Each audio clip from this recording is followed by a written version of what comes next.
episode of the Outside Insider podcast here on Philly Sports Network with myself, Liam Jenkins. I'm here to recap all things Eagles from the last 7 days, and there is a very special guest coming later on. Now, if this is your first time hearing the show and wondering why on God's earth is there a British man talking about the Philadelphia Eagles, I need you to hit that subscribe button right now. It will take you to iTunes, where for free and for 2 seconds of your time, you get every show delivered straight to your phone instantly the minute it drops. It could not be easier, and it means that you help us by getting the show out there, and of course we help you by getting you more blockbuster stars like we are today. But before we get to the nitty gritty, before we get to the explosions and the fun and the Netflix and chill comments, which are bound to come up, I'm not spoiling anything just yet, we've got to talk about something, and it's unfortunately a topic I promised myself I wouldn't talk about again.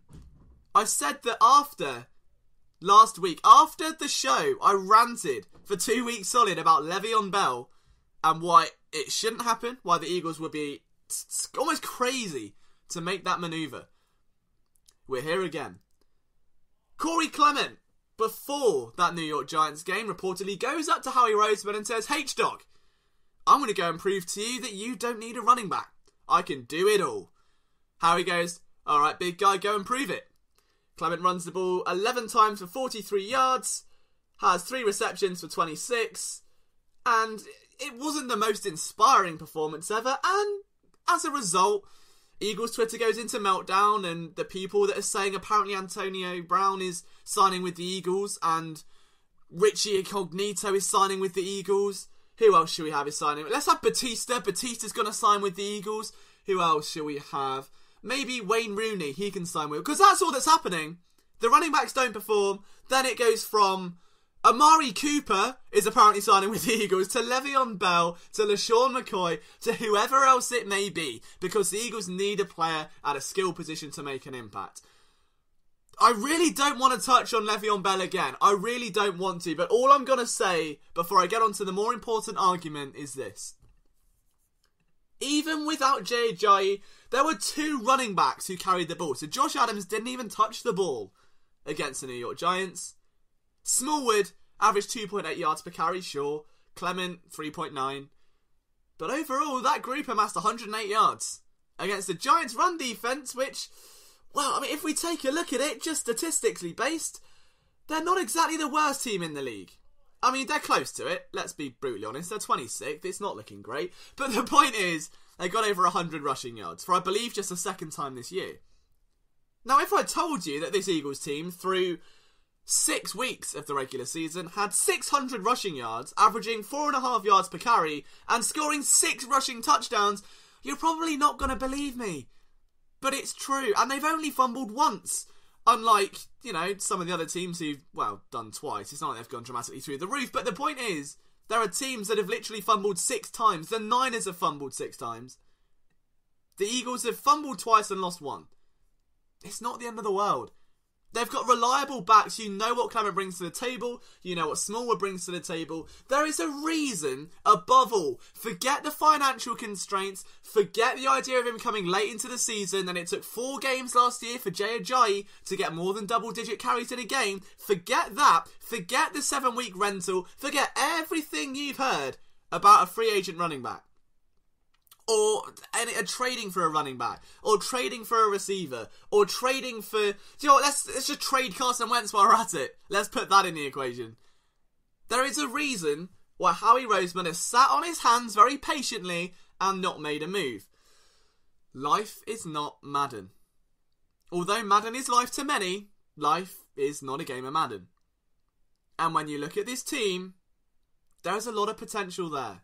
I used this example a week ago. Think about it. If you are off work for 6 months because you've fallen over a flight of stairs and head-butted a shopping cart. See, I said shopping cart, not trolley. I'm getting so good at this. And you've got a concussion and maybe you're out. You've torn your ACL somehow. When you get back to work, there's someone else in your position. There's a different manager. There's a different section leader. Everything's changed a little bit. The way you do things has changed a little bit. And in your absence, That store, that workplace is the best it's ever been. It set historic records. And one of your co-workers got a bit drunk, dressed up in fancy dress, and gave a whole big underdog speech in front of a lot of people. That's kind of what happened to this Eagles team. We had Mike Lombardi on the show not too long ago, who explicitly said it would take until mid-October for us to find out the identity of this team. Again, forget everything else. Think of it from a wide receiver perspective. Your name is Nelson Aguilar. And from week 14 to the Super Bowl, you're catching passes from Nick Foles. Foles is a great quarterback, but he plays the game very differently to Wentz. The game plans are a bit different, and the way he throws the ball is a bit different. He'll target different areas of the body. He may not be as reliable. He may not lead the receiver as much as Carson Wentz does. He may well be more of a system quarterback. I would hate to say that, bearing in mind what happened with the Rams, but let's just not rule it out, okay? Because when the Eagles went to the Super Bowl, they ran a playbook mixture of what we saw from Chip Kelly, Doug Peterson, and a variety of different offenses to accommodate his skill set. If you're catching a ball every single day of your life, in practice, in game day, from the same man, and 6 months later, you get your old friend back who used to throw you said ball, who throws it with a bit more zip, bit more velocity, maybe leads you to reach out a little bit more, leads you away from the defender a bit more, makes you work a bit harder for it. You don't think that's going to take time to adjust? You don't think... There is a reason why when Carson Wentz was drafted, Jordan Matthews went out of his way to go to the NovaCare complex 2 weeks before OTA started to get acquainted with a quarterback that wasn't even the starter. Because Sam Bradford throws a very different ball to Carson Wentz. Nick Foles throws a very different ball to Carson Wentz. And we saw an example of it in the Giants. Aguilar, Jeffrey naturally adjusting to the ball, making those in-route adjustments. Alshon Jeffrey being so aware as that number one receiver to run around the back of the end zone, find a gap for Carson Wentz, and know that when Wentz is pointing, Jeffrey runs. You don't get that without synergy. You don't get it without chemistry. Wentz and his number one target, Alshon Jeffrey, couldn't even practice together this offseason. Jeffrey had not only been catching passes from Nick Foles, but when he gets back to training camp, he's still doing it. When he gets to OTAs and everything and preseason, he's still doing it. And not only that, but the most important relationship on an offense is between a coordinator and his quarterback. And you've got a wide receivers coach who's just been promoted while Frank Reich tries to save the career of Andrew Luck. There's got to be teething problems. Then you factor in the injuries, with the tackles, with the running back. It's going to take time. But for the first time this season, the Eagles looked like the Eagles. Carson Wentz completes 26 of 36 passes, throws for nearly 300 yards, 3 touchdowns, no picks. What's scary is that on nearly 7 less attempts, he threw for 3 less yards than Eli Manning. He was sacked once. And that's with an injured Jason Peters. That's with Isaac Seumalo now playing right tackle for a little bit. You're telling me this team isn't getting better? Do you not think that when Carson Wentz can carve open a defense, can reliably target someone like Jordan Matthews, who again has only just rejoined this team, hasn't caught a pass from Carson Wentz in over a year, has most recently been with the Bills and Patriots, caught 2 key third down passes against the Giants for 26 yards. Do you not think that with that chemistry, with that work, with that time, comes production? And if you've got to worry about Nelson Aguilar, if you have to turn your attention to Alshon Jeffrey, you've got Zach Ertz, who's on track to record for his first ever 1,000-yard season to worry about. If you want to key in on him, that's all you need for someone like Wendell Smallwood to gash open a defense. Now, I'm not going to sit here and say that Wendell Smallwood is the second coming of Saquon Barkley, or Reggie Bush, or any, top-tier running back. However, when you look at his game log, when you look at some of the productive games that he's had since joining the NFL, of course that Week 3 game against the Steelers is going to stand out like a sore thumb. But what about in 2017, when against that very team, against the New York Giants, he averaged nearly 6 yards per carry, 71 yards. Do you know what the scary thing is with Wendell Smallwood? He caught 13 passes last year. 13 all year. He's caught 11 this year and we're not even halfway through the season. The big thing with Smallwood, I broke it down in a film room, was that he's a jack of all trades and master of none. He'll run the ball, he's quite decisive, he's got a bit of zip to him, but he's not a downhill runner. He doesn't quite have the top end gear to get outside on zonal rushes, and he didn't really have the hands to be a receiving back. Well, just for context, he's now averaging 4.7 yards per carry, has 96 yards worth of receiving, and 2 touchdowns to his name. Smallwood isn't a bad back. He's grown. And if the problem was all linked to staying healthy, I can barely walk in a straight line when I'm injured, let alone play a game of football or take a hit from a 300-pound tackle. Maybe, just maybe, there's a slight smidge of a chance that Wendell Smallwood was banged up and we're now going to see an emergence. And if Corey Clement is back to his best and he's not listed on the injury report this week, which on Wednesday he was not, why can't this team go all the way? Why can't this team settle with what they have at running back, knowing that eventually Darren Sproles will return and take some of the weight off as a change of pace back? I don't think this is a bad backfield. You don't need to break the bank, which is very minimal. This is like having a nearly maxed out credit card and still going and treating yourself on a Saturday night, which I would be a very bad person if I... That's quite hypocritical, really, of me to... Move it, we're going to ignore that comment. My point is, I really do believe the Eagles don't need to trade for a running back. Why would you waste $9 million on a 7-week rental? Why would you waste a second-round pick on LaShawn McCoy when you drafted him with a second-round pick? You're telling me he had the same potential, the same upside, the same value as a 5-year contract when he was drafted by that team? No, he did not. It is a tough spot to be in, but the Eagles do not need Amari Cooper, who is lacking in work rate by all reports and a couple of people that I've spoken to, because John Gruden is running that team into the ground and trying to play a style of football that died out 20 years ago. They do not need to trade for a running back. They do not need to trade for a lineman. What they've done through the week is very impressive. They've brought in familiar names, guys like Dexter McDougal, who can nip in the slot and make an impact. Guys like Winston Craig, former Richmond Spider, a captain of that team, who very nearly twice has made this roster and will now get his shot on a defensive snap during the NFL season.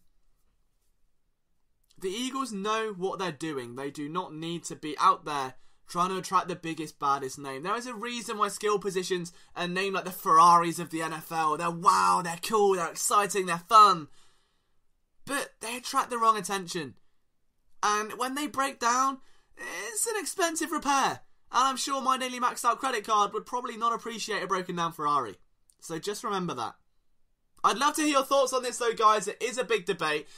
Eagles Twitter has been through the roof over the last week, which has been absolutely crazy discussing this. And before we get to our special guest, I did have to address something. You knew it was all going to come up eventually. And, you know, the emotional man I am, I've tried to keep it to myself. But this weekend has been quite the emotional roller coaster for me.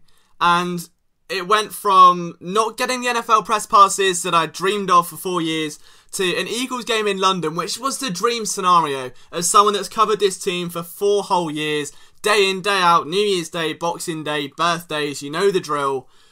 That, you know, having a game on my turf where I could maybe be respected as part of the NFL media after that long grafting, over 3,000 articles and stuff, that was the dream. And I didn't get there. And I learned a lot about myself that day where it was process over product. And I'm sure some of you have seen the video that I put on YouTube and, you know, the tears that came out and the fact that the only reason I made it, again, just to, I guess, re-emphasize that point, was that it wasn't to try and attract sympathy. It was because at the end of the day, I'm on this journey with you. If I'd have got those press passes, you would have had a video saying how amazing it feels, how I'm so humbled, it's a great opportunity, and I've, you know, all emotional about it. I've got to stop saying the word emotional. But it would be wrong of me to have that mindset and not show you the failures. We rise, we fall together. You guys are the biggest ragers on this planet, and it would be me doing an injustice if I didn't show you at my most vulnerable saying, hey, you know what? I didn't get there. I failed, but we're going to bounce back. And that's what I'm here for. This is a community, this is a family, we're growing together, and we're not stopping now. And the most bizarre thing happened over the course of the weekend. After that, it all kind of transpired, and I began to get my head around it and settle back down. A writer from the Philadelphia Eagles, Graham Foley, reached out to me and said, hey, we want to run a feature on you and Philly Sports Network. And my heart went through my mouth and back down my throat again. All I could think of was like, what would the Eagles want with me? Why me? Why me? And I know that the London game is coming up, but there are plenty of super fans in this country. And NFL teams don't usually promote other media outlets because it's a conflict of interest. They write their own content. They've got some amazing creators over there. Dave Spadaro, Fran Duffy, Graham Foley. They have a whole team of really great writers that do that team. They're not done justice. They should get a lot more credit.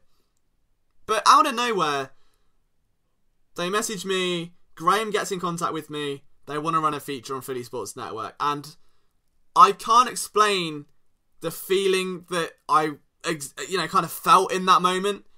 To go from the lowest of, I put all my eggs in one basket. I gave everything I had to this and it didn't give me what I wanted.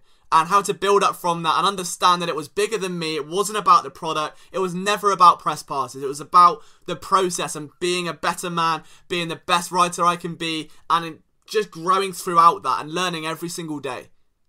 But to go from that kind of realization to having the team want to come up to me and run a feature on my journey, the challenges I face every day, what it's like being on a 5-hour time difference, the growth of the website, my love for the Eagles, where that started from, and what makes Philly Sports Network different, what I do every day, how much goes into it.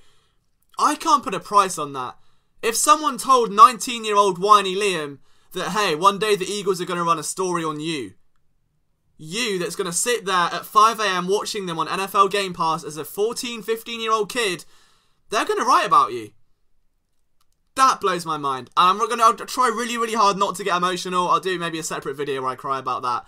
But thank you so much to the Eagles organisation, to Graham, to everyone involved who came up with that idea, because you've made this kid's day. You made this kid's year. And it means the world to me. And I wouldn't be in this spot again without you guys. I mean, I mentioned it earlier, but you are the biggest source of inspiration that I have outside of my family. The way that you approach this team, your love for this team, the way that I've been able to turn some of you. When I first started at 19, I was a 19-year-old whiny British kid who had the world hate him. I'm now a 19-year-old whiny British kid who has a little bit less of the world hating him. It's a start, right? But the support you guys gave me on that video, the tweets, the messages, the DMs, the comments. Some of you subscribed on Patreon, which blows my mind. But to show that you actually cared for me as a person, that you appreciate what I do. All I want to do in life is make a difference to people and enrich their love for the team, because that's what I felt growing up, being so far away. If I can give that to the best fan base in the world, then I'm happy. And to know that I am, and to know that you're on this ride with me, like, we rise together. I said this, we go up together, we go down together. Whatever happens, it's me, it's this crew, anyone that's riding with Philly Sports Network, we're on this ship. Alright, no matter where it goes, we're going to ride it to the very end. And on that note, to go from that, where the Eagles organisation was so kind and gracious to give their time and resources in trying to highlight my story, I then get to interview someone that I've been dying to interview for over a year. There is a man in the NFL media who, over the last 12 months, has become synonymous with the Eagles brand. The brand of the Eagles. What is the Eagles brand? I would say there is a brand new energy. The man I'm talking about delivered some of the most iconic rants during the show Good Morning Football, became an Eagles fan, became affiliated with that team, was partying on Broad Street with the fans. He was in the stands for some of the biggest moments of that year.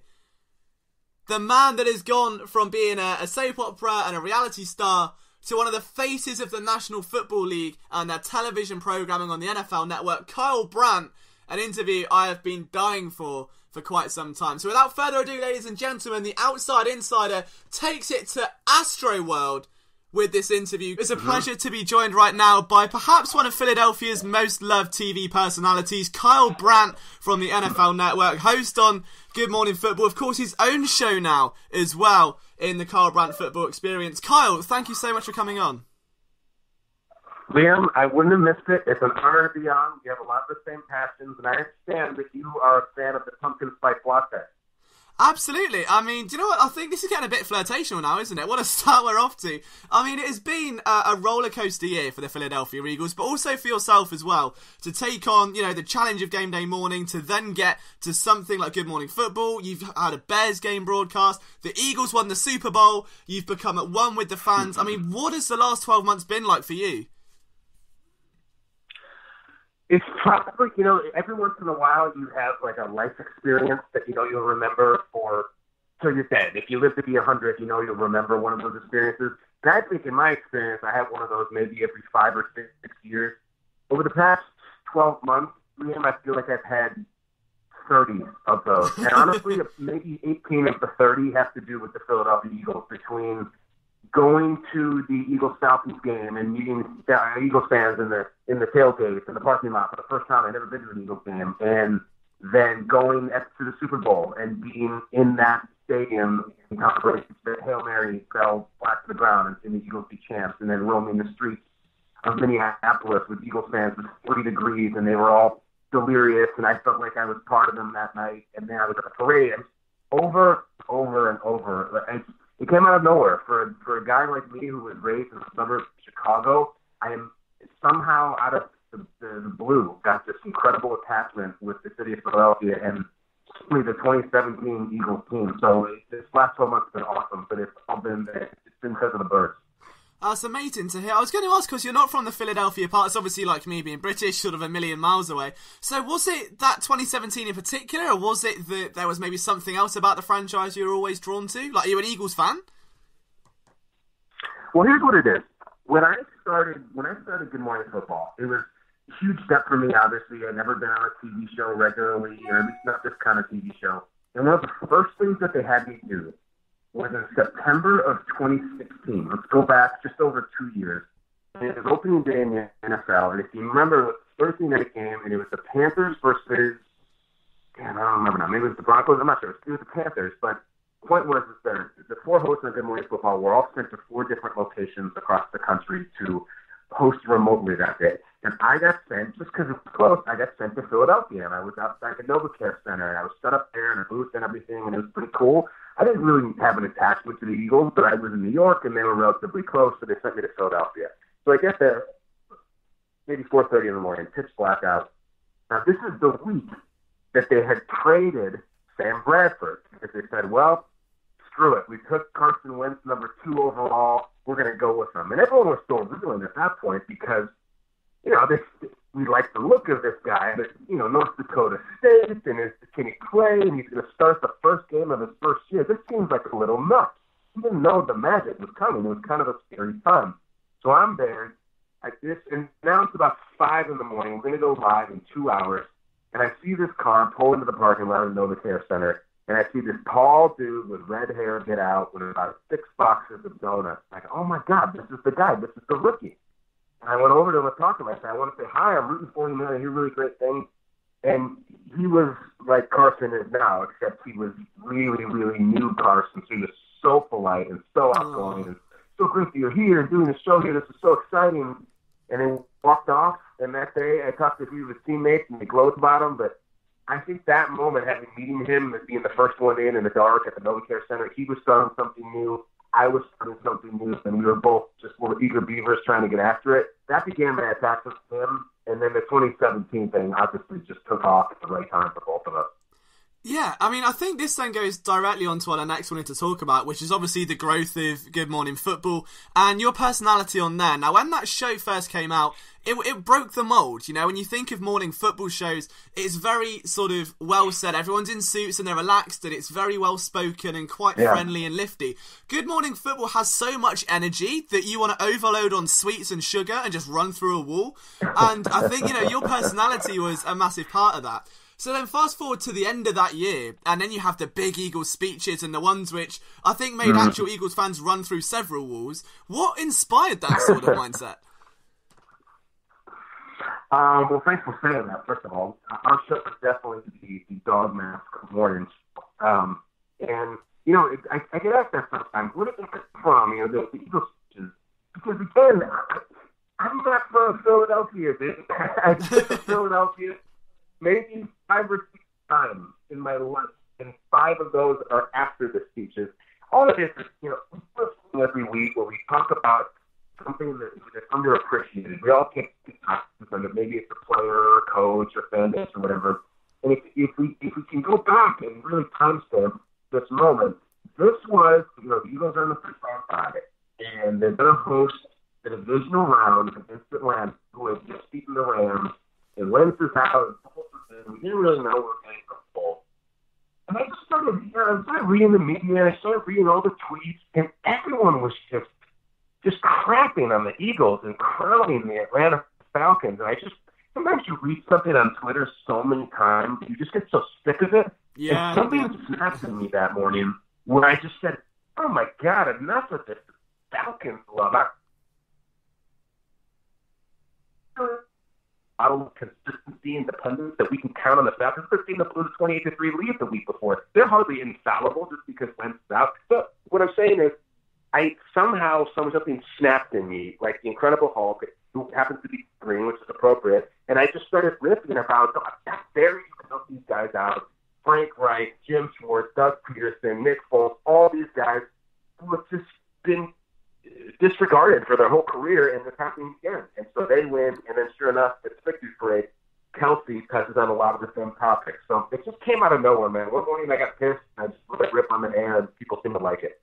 Yeah, I think you've become some sort of cultural icon in Philly for sure. And then obviously moving on from the Super Bowl, you've obviously now got your own show as well. So the Kyle Brandt Football Experience, which again, in true Kyle Brandt fashion, totally off the wall, not like anything you see else in that sort of genre.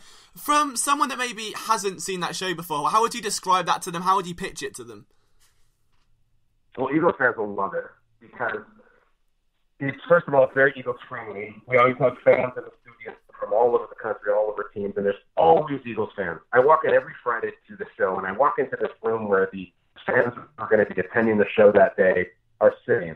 And there'll be a couple Jets fans and a couple Lions, Packers, and then there's always like 6 Eagles fans. Always. They show up so strong and so well, which I love. And this show, it's if you like me doing the Eagles speeches, you'll love this. Because it's me ranting and raving over fun video. I put a lot of retro stuff on the show. I don't know about you, Liam, but I love stuff from the 90s, from the 80s, the 2000s. We'll play all kinds of old Eagles stuff. I'll play you Darnell Buckley, James Straff, Doug Peterson, the quarterback, whoever it may be. Certainly, it's guys like Brian Mitchell and Westbrook. I play a lot of retro stuff. It's me just letting it rip for 30 minutes. It's quick. It's fun. And I know Bird fans will like it because they're heavily featured. Well, I mean, if someone had pitched Netflix and chill to me like that, a year ago, this would be a very different conversation, you know? But, it's amazing to see that sort of experience. And I think in this day and age where game film's more readily available and the attention spans are getting shorter, that fans want more in less. And to be able to get that level of depth and that history and that level of detail, but in such a fun way, is great to see. So one of the other aspects of that as well is that now you're coming over to London, which is why I jumped at the chance of just trying to snag you on the show beforehand. Now, you're also hosting a show in London on the NFL Network. How special is that going to be? It's nuts. I don't know what to expect. Maybe you can help me because I'm doing, we're doing 5 or 6 Good Morning Football shows in London, and then I'm also doing the new show, The Experience, in London. And I've been there. I've to London almost as rarely as I've been to Philadelphia a couple of years ago. It was one time 9 years ago for one night, and the only hotel room my wife and I, who at the time was my girlfriend, could afford was a Holiday Inn, and I still feel like it was ridiculous, like $600 for some offensive number like that.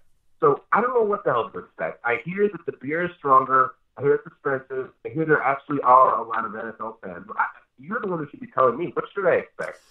Do you know what? I was having this conversation the other day. I think the thing with London recently is that I remember when I first started getting into the NFL when I was about 14 years old, and we just started getting the games streamed over here. And because you've got, in the NFL, when you're at a game, if you're rooting for the home team, you're making as much noise, you're being as rowdy as possible to really rattle the opposing offense. Then obviously the inverse for the defense. As a neutral English fan, as you come into an English football game, you're just singing songs, you're making chants about players, you're trying to get as fun as possible. So when they go to see the NFL as this really cool new experience, no one really knows how to act because there's no vested interest in a team.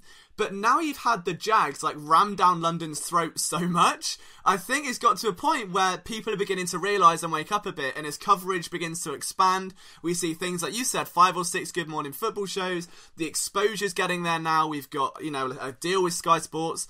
Stuff like that, fans begin to root for their teams, the little fan clubs come out of the woodwork, and it's now this pride thing, you know, and people are beginning to get a bit more rowdy. So I wouldn't be surprised if you get a mix of the classic Premier League, you know, beer flying everywhere, World Cup. I mean, like, England in the World Cup was the best summer ever. I think this may top it. Like, this atmosphere may top it if the Eagles fans get rowdy. Well, listen, if they think that they're entertained and excited by the Jacksonville Jaguars, wait till they see some real NFL stars like Halafulu Adadi Baikai. Exactly. You know, wait till you get a load of Brandon Brooks and Lane Johnson. Those guys will take over in London. You ain't saying nothing yet, London. I mean, if you're telling me I've got to put my Blake Bortles t-shirt with just a collage of his face all over it back in the drawer for a bit, I'm a bit disappointed now, but I mean... I will say, Blake Bortles, I don't know what the hell happens to him when he flies over there, but he takes off from Jacksonville as Blake Bortles, and he lands in London as Joe Montana. He's incredible over there. Do you know what it is? The only reason they shipped the Jaguars to London is because Bortles is a first ballot Hall of Famer. He turns from like Mr. Bean into James Bond. It's incredible. The reason for it, so I had a chat with a couple of people around the league about this, and people that have either covered the Jags or kind of been around that sort of vibe. And the reason they think it is, or the correlation is, that when the Jags go over to England, they've done it so much that they know what to expect. So they get there 4 or 5 days early, they get the sightseeing out of the way on day one, they get straight down to practice, they have the facilities rented out, they get a good night's sleep, they correct the body clocks, and they're good to go. There have been teams that get there on the Saturday and play on the Sunday. So you're all kinds of jet lagged, it's a long flight, you don't have time to practice because you tried to cram it all in the week before. And if it's a team first making that trip, you don't know what to expect. Do you try and let your players have fun and just maybe enjoy the moment and soak it up? Or is it strictly work and you can find them? And just by experience, the Jags have been able to find that balance. And I would say that is a massive factor that not a lot of people talk about, because they don't just win, like they blow good teams out the water. Yeah, that's inside information. Then when I land, the next day, I'm still messed up and eating my duty-free Toblerone. Like, I got nothing to offer, and I don't have to tackle anybody. Exactly. You sound like you're dialed in. I mean, I can barely catch a train if I've had 3 hours sleep, let alone, you know, come over on a flight. But, you know, yeah, it's one of those things I would say it's probably worth talking about for sure, because it goes so under the radar, but you can see it with the players on the opposing teams. Penalties pick up, everyone's a bit more lackadaisical, and, you know, the Jags come out firing on all cylinders, and the running backs look a million miles an hour faster. It's an easy game for them in a lot of ways, and now you've got the home environment as well. It's definitely something worth paying attention to. All right, well, we need to fight fire with fire then. The Eagles, I don't want a lack of physical Wendell Smallwood. We need full strength, and I'm sure that the brain trust for Philadelphia are taking care of that plan. We can have faith in them. Okay, so let's talk about a couple of Eagles players there. I don't want to keep you too long as well, because I know you're a very busy man. There's been a few names that have popped in and around conversation this year. Jalen Mills has been one of them. Very controversial in the way that he gets very finger waggy, very cocky, very quickly on the field, gives up a lot of big plays, but makes up for it. Obviously a cornerback is all about that mentality, right? Of trying to have that swagger over your opponent. Is there a limit, do you think? Is it a bit too far sometimes? What, with like the finger wagging and the talking? Yeah, especially in a game where maybe things aren't going so well, it can seem a little bit premature. Well, look, we're talking about a guy who has green hair, right? True. So, good point. Sure. And listen, I would love for him to be doing that after an interception or a pick six, but he's not going to change it. I'm a guy who I want the loud, outgoing cornerbacks and defensive backs. And I know there's a lot of worries about the secondary in Philadelphia. And you think, well, all right, the line's pretty solid, the linebackers are playing well, but that secondary, man, is going to get us knocked out of the playoffs.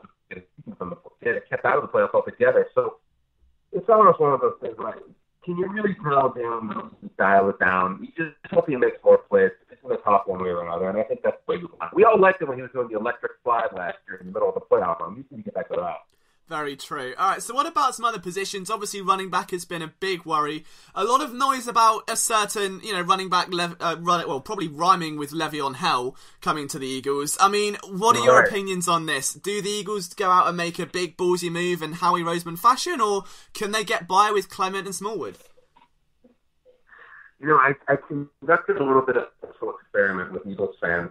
I don't have a astronomical amount of Twitter followers at all, but I do have a very good amount of Eagles Twitter followers, and I can tell because of the reaction. So when all that chatter was starting with, I guess it was last week about J.J. eating their t-shirt and everything, I tweeted a little GIF of Le'Veon Bell with some Eagles logos. And everybody freaked out and said, yes, do it. And then I thought it was interesting because the next day there was all this chatter about LaShawn McCoy coming back. I did the same thing, LaShawn McCoy gift, juking somebody out, Eagles logos, and it was a lot of hell no, out on that, been there, bad idea. So that I think has to do with the scar tissue from being under the that girlfriend had that breakup with. So in my experiment, Eagles fans were very excited about Le'Veon, not as excited about LaShawn McCoy. Me personally, it seemed kind of nice that they went and just beat the snot out of the Giants the next week, and Corey Clement and Smallwood and everything. It was almost like, well, let's see how we do. I feel like if they had lost that game or if they couldn't move the ball at all, maybe a move would have been made. The fact that there hasn't been a move, Liam, I'm an in Roseman we trust guy. Whatever he's going to do, I'm going to support. He could he's going to cut half the team and draft a bunch of from the Raiders, and I say, Howie, it's your team. I believe in you. You got to say everything. So the fact that they haven't made it to something they probably won't, and how I think I'm on board with him.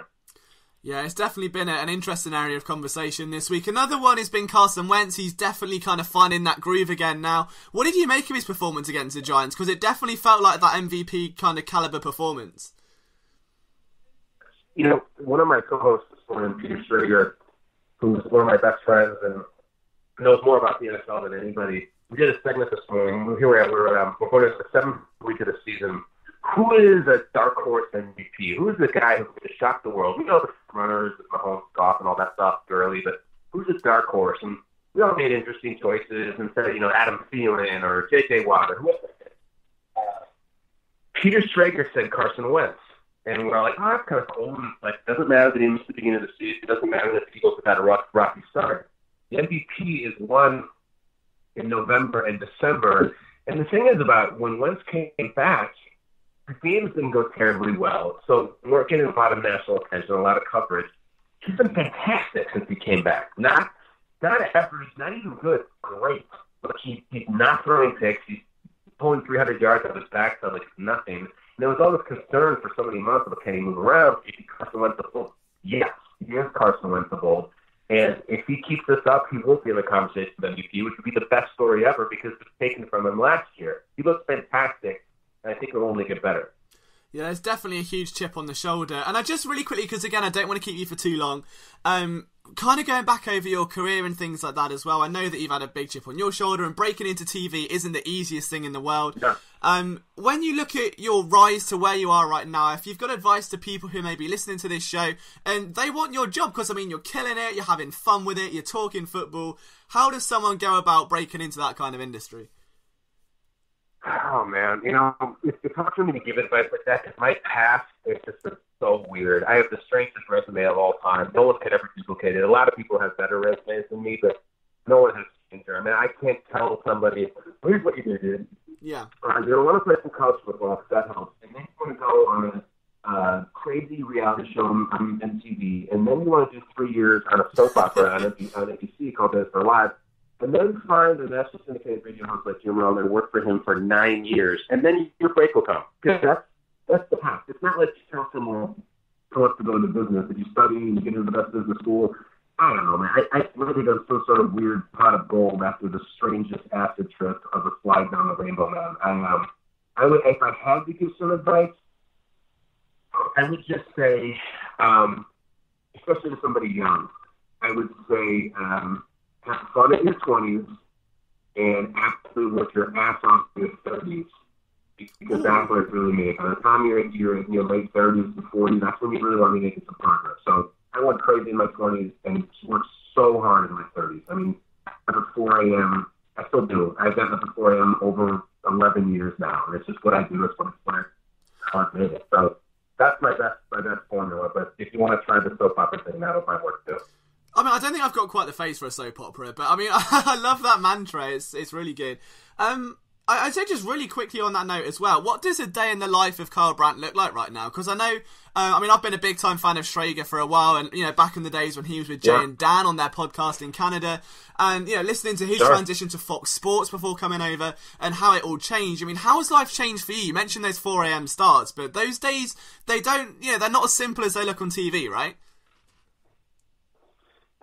Sometimes.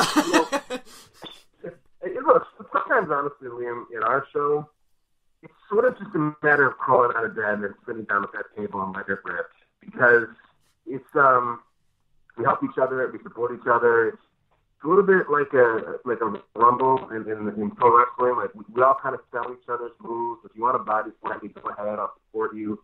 So, the day in the life of Tim, I'm 39 years old. I go to bed at about 9:15. I wake up at 4. I go to the city, get dressed, talk football. It's not breaking concrete. It's not building bridges. It's none of that.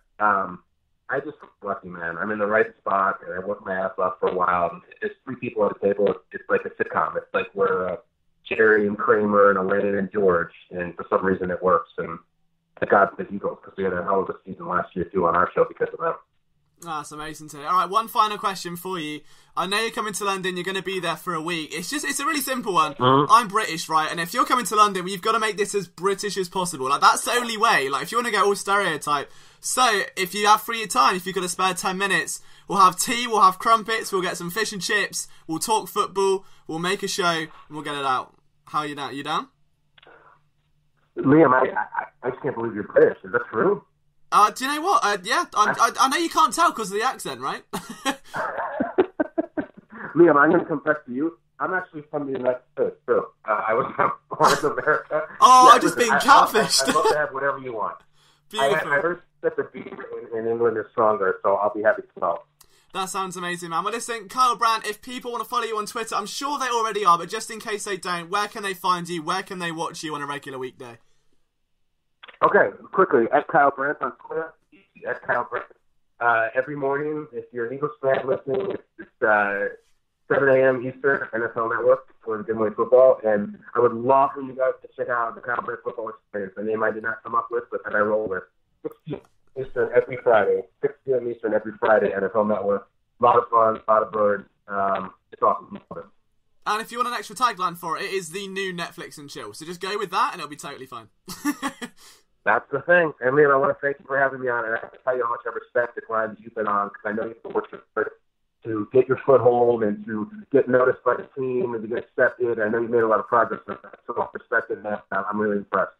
I honestly can't tell you how much that means to me, man. Like, coming from yourself as well, and someone that I've watched since you've joined the NFL Network, honestly, that's made my year. So just thank you so much. That honestly means a lot. So Anytime, be sure to go follow Kyle on Twitter, guys. Thank you so much to Kyle Brandt for joining the show. Again, if you want to follow him, at Kyle Brandt on Twitter. His show, The Kyle Brandt Football Experience, is an absolutely, well, I would say incredible experience, but that spoils the fun. If you want that Netflix and chill level football vibe, you've got it. Kyle's the man to go to. I'm so grateful for him to coming on this show. It really does mean the world to me. And to you guys for watching, I hope you've learned a little bit more about his journey to the top, his love for the birds, where it all came from, and what we're going to see in the future as well. Thank you so much for tuning in, guys. I love every single one of you a tiny bit without being too flirtatious with you all. If you are new around here again, make sure you subscribe. Hit that button. Rate it 5 stars if you've enjoyed it, because that's the only way we're going to grow this platform and get you guys bigger and better content. From the bottom of my heart, this week has been the most roller coaster experience, and you guys kept me on that path with my hands in the air, enjoying every damn second of it. I love you so much. We'll see you next week.